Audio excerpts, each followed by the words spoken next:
Good morning guys.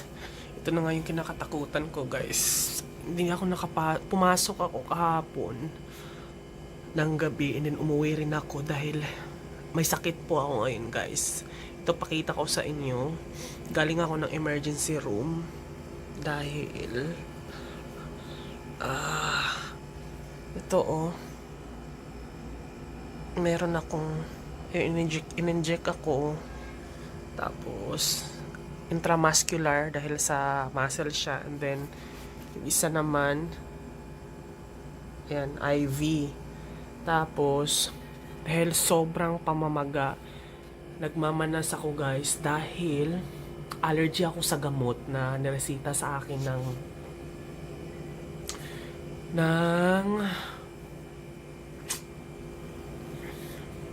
aking doktor. Itong mga to, sumugod ako sa emergency room kaninang madaling araw. Galing pa ako ng trabaho dahil sobra yung allergy ko talaga, as in para siyang nag-init yung katawan ko na hindi na ako makahinga, na parang namaga, namanas na hindi ko na magalaw yung kamay ko sa sobrang pamamaga. As in nakaganon na lang siya Tapos ayun, sumugod ako sa emergency room. Ito ay side effect lang lahat dun sa gamot na nireseta ng doktor ko. So, tatlo kasi yung nireseta ng doktor ko.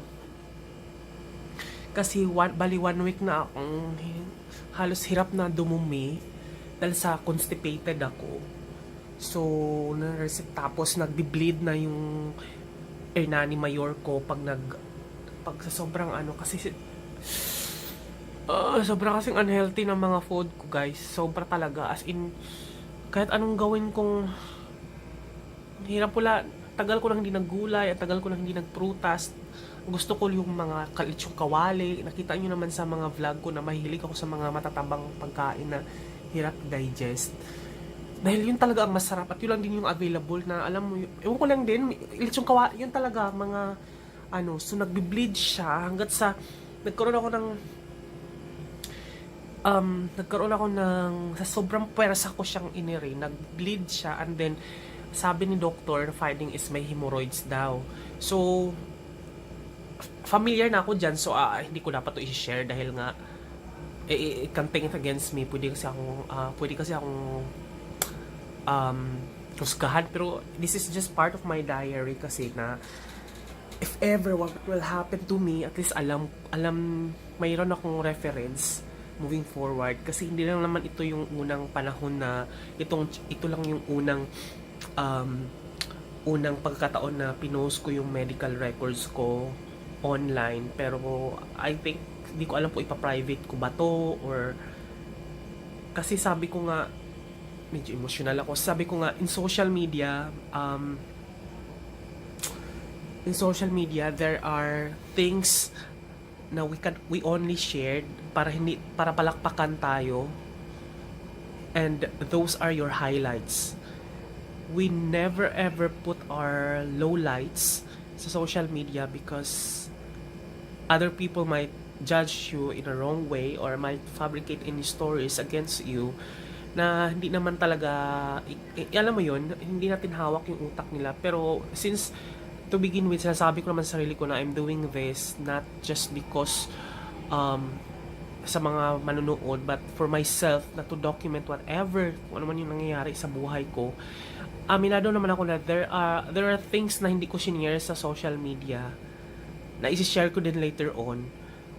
Pero pagdating kasi sa mga medical, hindi naman kasi nga tulad nito, ako lang din naman ang may kagustuhan kung bakit ako nagkaganito So, ang sabi sa ng doktor, prone ako sa colon cancer, na wag naman sana dahil daw sa bad foods na in-intake ko. Then nagkaroon na rin kasi ako dati ng procedure for my kidney dahil sa sobrang taas naman ng uric acid na ini-intake ko. So yun that was 8 years ago. Ni-laser yung bato na bumara dahil nagkabato ako dahil nga sa pero na overcome ko naman yun at inalagaan ko rin na yung kidney ko ngayon by drinking more water. It's just that, ang hirap talaga.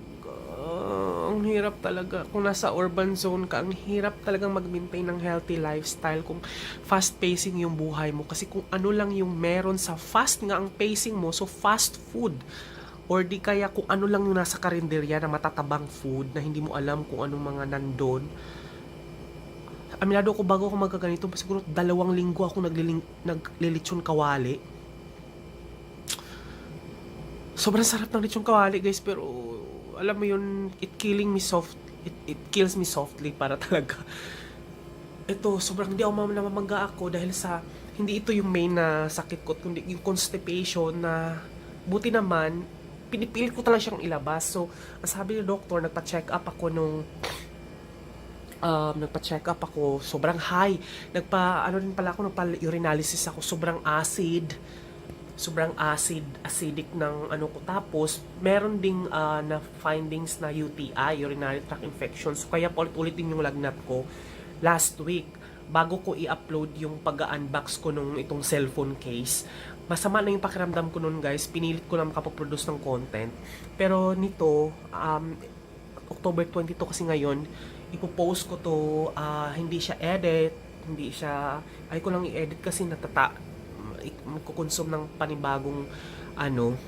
So, ito yung sana makikita nyo, guys, kasi hindi kasi ito na-reverse yung camera kapag habang nagre-record pag sa phone. Pero ito lang yung harap na yung gagamitin ko para hindi na ako mag-edit pa.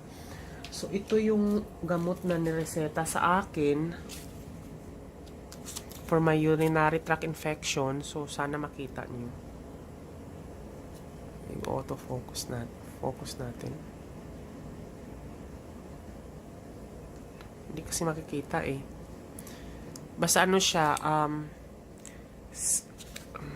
pakita ko sa inyo guys, hindi ko to i-edit eh. Ayan, kita nyo ba? Tapos, yung isa naman, para sa mga varicose veins, hemorrhoids, and then malfunction ng blood circulation. Para hindi na ako mahirapan dumumi. And then, ito, yung para pampalambot ng dumi. And then, bumili na rin ako ng sobrang napakadami-daming. Pakita ko lang sa inyo, guys. Biglang, kung kailan ka naman nagkakasakit kasi, doon ka lang bumibili ng mga prutas-prutas na kahit alilapit lang ng talipapa sa amin dito, pero hindi ko magawang bumili. So, ito yung mga nanghirapan ako dito. Pero ipakita ko na lang siya, guys. So, ayun. So, lahat yan, bumili ako ng apple. Hindi na ako kakain ngayon ng apple, tapos kiat-kiat, mango, peras. Tapos, may mga papaya din ako.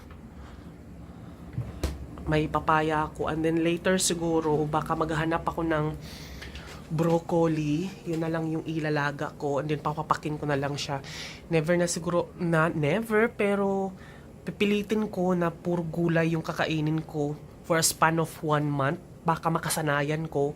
Pwede ko namang, si Joy kasi yung kaibigan ko na kasama ko sa work na nagsabi naman siya na pwede ko naman daw dayain na ang gulay ay maglasang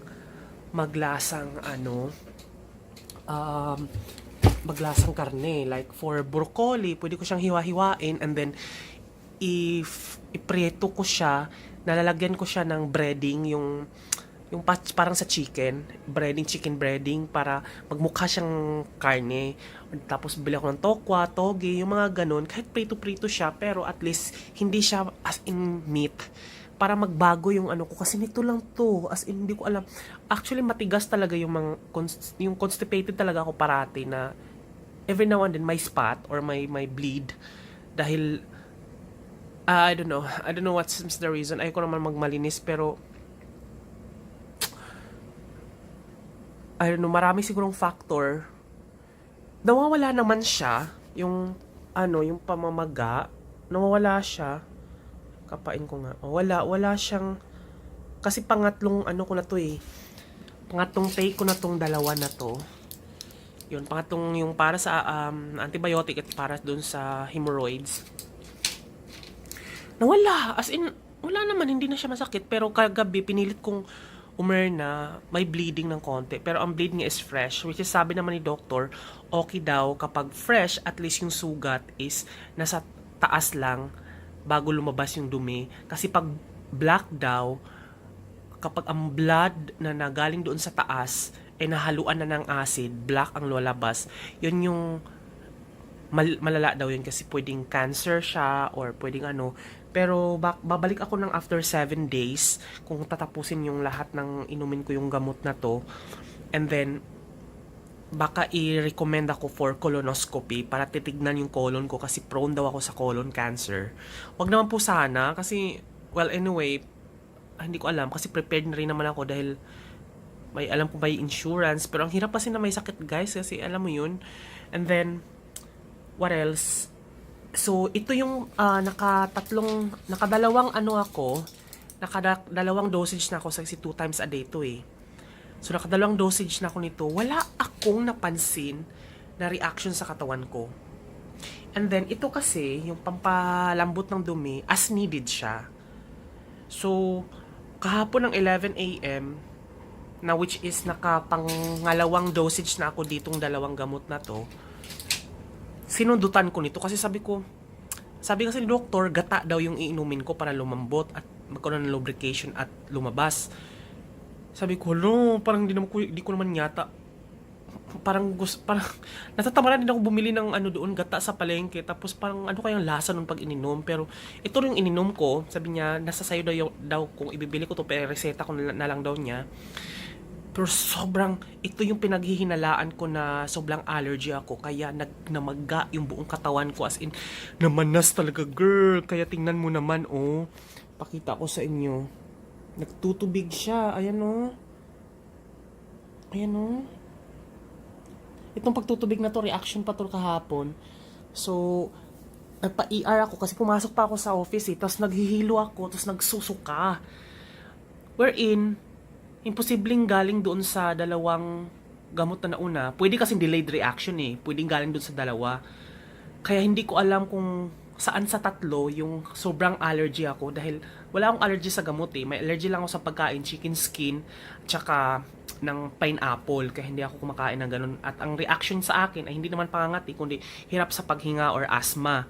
Pero ito nagulat ako kasi first time kong mamanas sa buong buhay talaga na hindi ko ma-insert yung pamamanas dito kasi i-edit pa eh. Pero hindi ko na to i-edit kasi i-insert ko dapat yung photo na pinicture ko dahil sinan ko sa manager ko. Sobra talagang pamamaga, girl. Ito may mapula-pula pa siya, oh. Tapos parang yung mga loob-loob ng tutubig pa siya. Nakita niyo ba? Ayan, oh.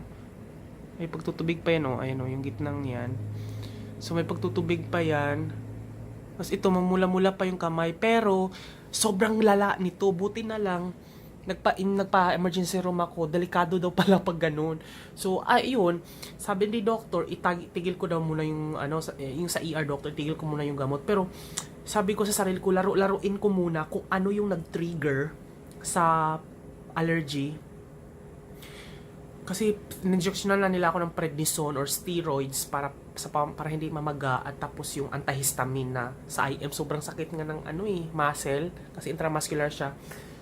Pero ang pinapaano ko talaga is ito kasi ito yung pinakahuling gamot na ininom ko na nahilo ako, nasuka ako, So subukan, tapos pagka-uwi ko ng ER, 4 kasi ng mga alas 2 kasi ako nasugod sa ER, then nakauwi ako ng 4 ng madaling araw. Kanina lang, ngayon lang. Tapos mga 4 pagka-uwi ko ng ER, uminom agad ako nito. Itong dalawang to. Sabi ko, magmatigas muna ako ng ulo, iinumin ko muna nito para lalaruin ko kung ano talaga nag-trigger ng allergy.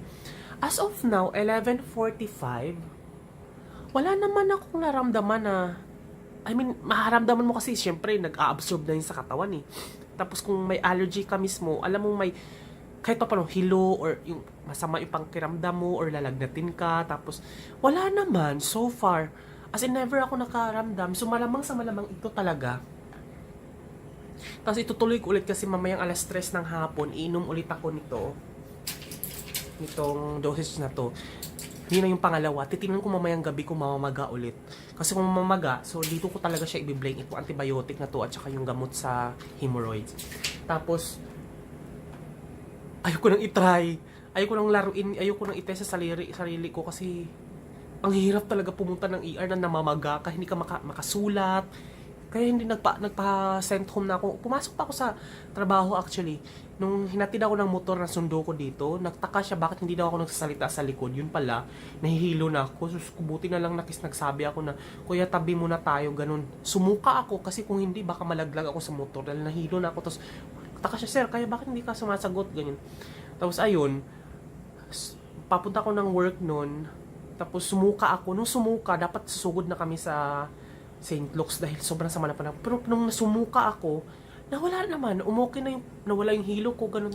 Tapos, sabi ko, wag na tayong dumiretso na tayo sa work.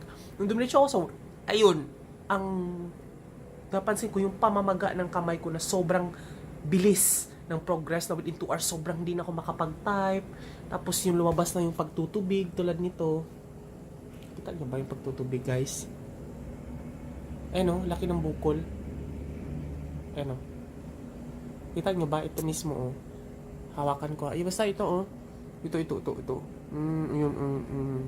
Yan. So, ayaw kong pisain. Baka mahapdi kasi, eh. Grabe, ang init talaga ng katawan ko. Sobra. So, ayun. Sana wag naman, kasi fresh blood naman yung sumasama sa bibig. So, hindi naman siguro siya cancer. Wag naman kasi lalaki ako. Tapos unhealthy foods, unhealthy lifestyle. Tapos 1 month na rin kasi akong tinatamad mag-gym kasi sumasarap yung pakiramdam ko pag nagbubuhat ako. Tapos 1 month na nagbayad ako ng premium na sa Anytime Fitness sa 2K. Hindi ko nagamit dahil ang sarap humiga, ang sarap manood ng Netflix, ang sarap pag Facebook, ang sarap pag social media, pero hindi na ako nakahabol kahit isang oras or 45 minutes man lang na magpapawis. 1 month, nagsimula to, tapos nahilig ako magpapak ng lechong kawali, sus, ang hirap. Titingnan mo doon sa mga previous vlog ko, puro mga lechong kawali, mga binibili ko doon pag kumakain ako. Vina-vlog ko naman yun eh.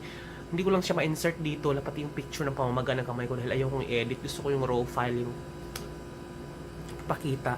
Sinishare ko lang to guys para at least hindi to para sa inyo or para sa sarili ko, at least madodocument ko kung ano man yung mangyari ko moving forward dahil wag naman sana pag tuloy-tuloy pa rin yung constipation ko or paulit-ulit kahit matapos ko na itong gamot na to kasi 7 days to eh, twice a day. Yun, i-endorse nila ako for colonoscopy and then titignan nila kung may mga mag-ibabiopsy nila, baka may mga bukol-bukol daw doon sa loob ng colon ko. Magkukuha sila ng sampling, i-examine nila kung benign ba siya or malignant. Malignant matawag. Basta yung parang cancerous ba siya para at least wag naman sanang cancer, no? Kasi ang bata-bata ko pa, 32 pa lang ako, parang kung isipin mo, wow, cancer, parang sa pangmayaman lang yan yung sakit na yun, parang totoo ba? Parang bilong na ako doon sa alta sa syudad dahil may cancer ako. Parang hindi ko alam kung ikakatuwa ko ba yun or ikakalungkot dahil buti na lang kumuha rin ako ng insurance na sa Pro-Life. Covered naman siya.